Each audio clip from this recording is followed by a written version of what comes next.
Please watch to the end.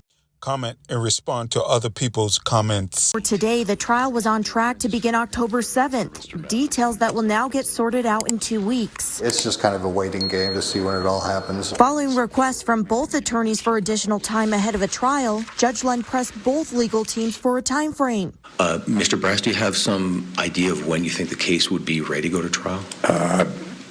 Pretty quickly, frankly. Let me hear from the state. We would be ready to try the case fairly quickly. It's been a year and a half since 2 innocent bystanders were killed in a road rage incident in Eagle Mountain. Thanks for joining us for 2 News at 6. I'm Heidi Hatch. And I'm Mark Cabell. Today, the man who was accused of causing that deadly crash, Peterson Drew Mat, admitted guilt. That means he agrees to be sentenced without a trial. Christina Flores live for us in Provo tonight, where the court hearing happened today. And Christina, family members of the 2 victims were there. What was their reaction? Well, I spoke to the brother of one of the 2 victims, and he says that he is relieved his family does not have to sit through all that painful evidence at a trial. But today, he also urged people to not take their anger out on other drivers. Loved ones of road rage victims Rodney and Misha Himlberger packed the courtroom in Provo to hear Peterson Drew Mat admit he caused the deadly crash. His admission means there is no need for a trial. Yeah, I understand. Yeah. Matheson admitted that in June of 2023 in Eagle Mountain, he drove recklessly, angry at the driver in front of him. Matheson lost control and crashed into the victims who happened to be driving on the other side of the road. It is a tragedy. Peter brother of victim Rodney, says his family is relieved there will be no trial. My dad's almost 90 years old, and it's very hard on him, and so we're kind of happy he doesn't have to go through the whole trial process. Ashley Matheson, who divorced Peterson Matheson after he caused the crash, is relieved he took responsibility. Admitting is good for the families to hear, and hopefully it will just provide them peace. I want what they want. Matheson was sentenced today to 2 counts of felony manslaughter. Jake. Yeah, dozens and dozens of teary-eyed people filled the courtroom, really just standing room for family of the victims and family of the man convicted of killing them.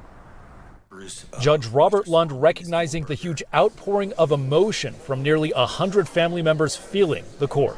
You have to be inhuman not to feel the suffering that's here. Family members of the victims emphasizing the impact of 2 people having their futures ripped away. Misha Himlberger, a nurse and teacher. She was our lighthouse, and we were all adrift, so devastatingly lost without her. Rodney, a father and business owner. We will never get them back, and our lives will never, ever be the same. The lives lost as Matheson and another driver jockeyed for position in road rage while racing down a highway near Eagle Mountain. Matheson losing control, crashing headfirst into Rodney and Misha's uninvolved car. Matheson in court saying he accepts his guilt. I've accepted responsibility, and I am truly devastated, and I am so sorry. And watched him cry, not for himself, but for the lives that he cut short. With a plea agreement signed, the debate between the 2 sides hinged on whether Matheson would serve the 2 terms one after another or not.